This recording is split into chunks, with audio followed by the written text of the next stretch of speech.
Hey everybody, welcome back to Vanland. So today we're going to take a look at the ICECO 60-liter dual zone electric cooler. So if you're looking for a way to keep things cold inside your van, these electric coolers can be a great option. We're going to go over all of the specs. I'm going to show you how it works, and then I'm going to give you my impression of the overall build quality and value of the ICECO cooler. And finally, we will answer the important question, is this actually cooler than a cooler?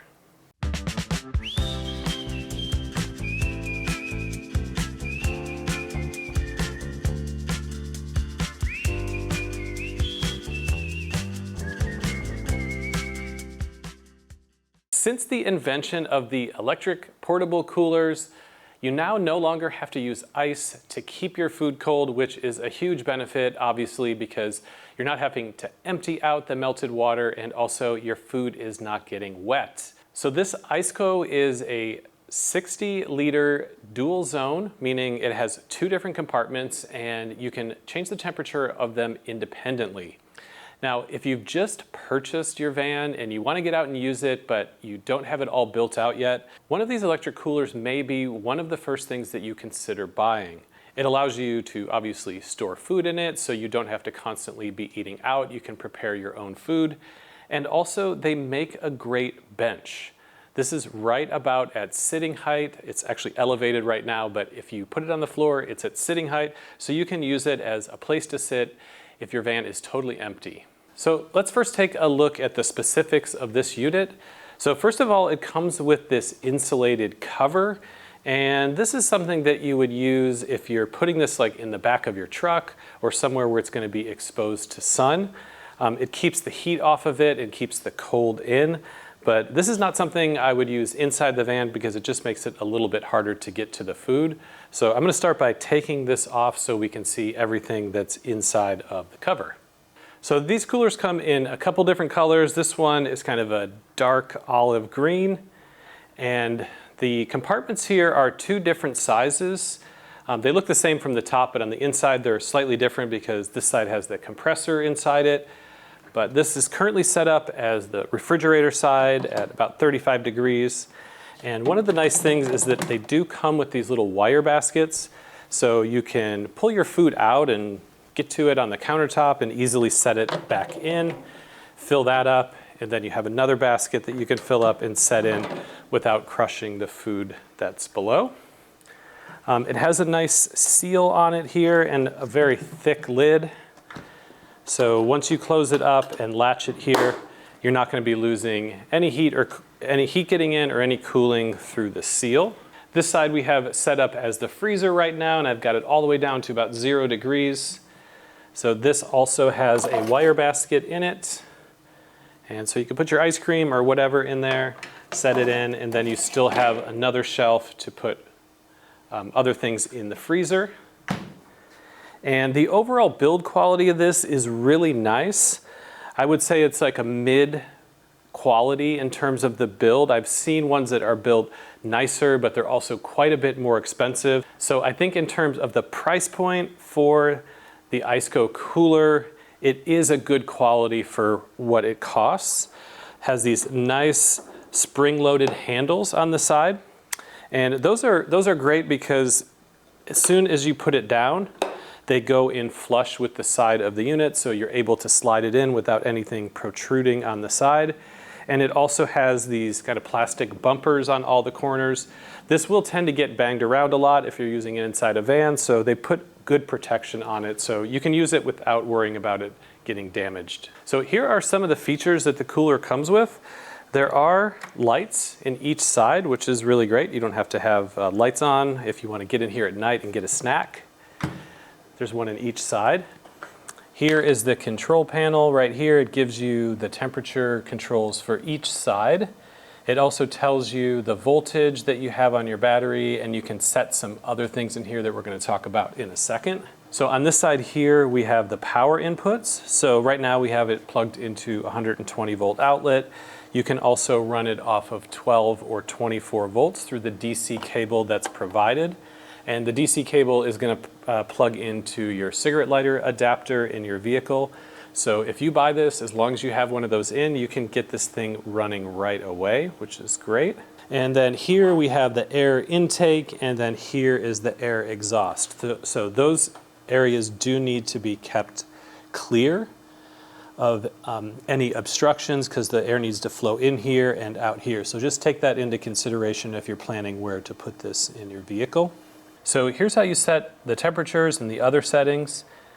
Once you turn it on and this lights up, you just press the mode button, and that will allow you to set the temperature in the left compartment first. So you just dial that up or down based on where you want it.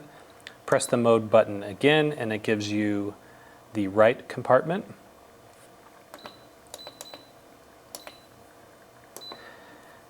Press the mode button again, and now you can get into max or eco mode. And press it one more time, and it goes to the battery protection setting. So you have high, medium, and low. And again, this voltage, when you're plugged into your vehicle or your auxiliary power system, will show the actual voltages of the battery. And if you want to use your cigarette lighter adapter and you don't want to drain your starter battery, you go here, and low will let the battery go down to a low state of charge. Medium, or my recommendation is that you leave it on high so that you're never taking your battery below 11 volts. One of the things that I like to do if I'm taking this with me on a trip is to plug it in inside the house first and get everything cold off of your 120 volt outlets, and then you can take it out and plug it into your cigarette lighter adapter in your vehicle, or if you have a power system in your van, you can plug it into that. It just allows you to use energy from the home to get it cold rather than energy from your vehicle. Or at the very least, you'd want to make sure that the contents that you're putting in here are already cold. Now let's take a look at the size of this one. And again, this is the 60-liter unit, dual zone. So it measures about 31 inches wide, 18 to 18 and a half inches deep with everything that's included with it. And then the overall height is about also 18 and a half inches. And this weighs about 63 pounds when it's empty. So it's definitely easy enough for one person to handle, but I wouldn't carry it around with food in it. That's probably going to make it too heavy, which is one of the reasons it's really nice that it has those wire bins in there, because you could easily take all the food out, move the unit to where you want it to go, and put the food back in just a matter of a couple of minutes. I have used one of these units before when I bought a brand new van and I wanted to do some traveling in it. I wanted to have a cooler with me, so I brought one like this. And here's a little hack that I used in order to be able to use this on, I think it was a 4 or 5 day trip without having any secondary power system. So you'd run it as normal when you're driving. There's abundant power being created by the alternator when you're driving, so you can run this even at max mode, no problem. But when you stop your vehicle, let's say you're going to be parked for the entire night, and this will not run for the whole night off of your starter battery. What I did was, while I was traveling, I would put some water bottles like this in the freezer and freeze them. And then once I was shutting this down for the night, move those over into the refrigerator, keeping everything that's in the fridge relatively cold for the night. This is well insulated, so you're not going to have a lot of heat loss. And then the next day, when you're getting ready to travel again, you take the water bottles and move them back over to the freezer, and then you freeze them while you're driving. Therefore, you can use the cooler without using any ice, of course, and just with the frozen water bottles being the heat sink that you move back and forth when you have power. And we were able to use it for the better part of a long weekend with no issues just using that method. Of course, if you have a secondary power system, you're going to keep this running all the time because they really don't use that much power. So let's talk about the power consumption. Again, these units are very efficient, specifically because when you open them up, the cold air stays in and doesn't fall out, unlike a fridge that you may open like a dorm style fridge. And they draw about 50 watts of power when they're running. The manufacturer spec says that it will pull about 1/2 of a kilowatt per 24 hours. So if you have a 5 kilowatt battery, it should be able to run this for 10 days without any additional power, pulling that 1/2 kilowatt hour per day. Also, the noise level on this I think is important, because if you have this inside the vehicle and you're sleeping inside it, you don't want it to be so loud that it is waking you up. And we went ahead and tested this because one of the big concerns that people have is how much noise does it make. And I tested it very early in the morning before anyone else was here making noise, and it was right at about 50 decibels. So 50 decibels is what they would consider to be a very quiet room noise, or like a low whisper. So I think that definitely qualifies as being quiet enough to have in your sleeping space and not waking you up. Another perfect use for this is if you're gonna go pick up groceries like I am today after work. It's about 95 degrees out today, and I wanna grab some groceries, but I also don't plan on going straight home. So I'm gonna put this in the back of my car. I don't have my van with me today, and I'm gonna grab some groceries and put them in here.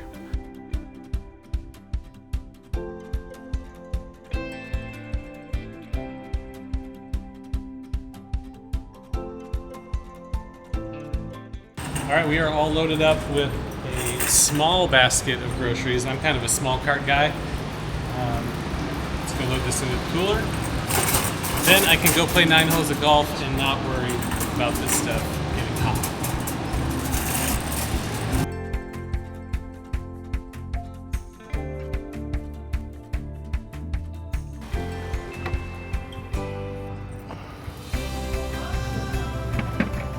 Almost all this stuff needs to be refrigerated too, so I would be kind of screwed. I'd have to go straight home if I didn't have a way to keep this stuff cool.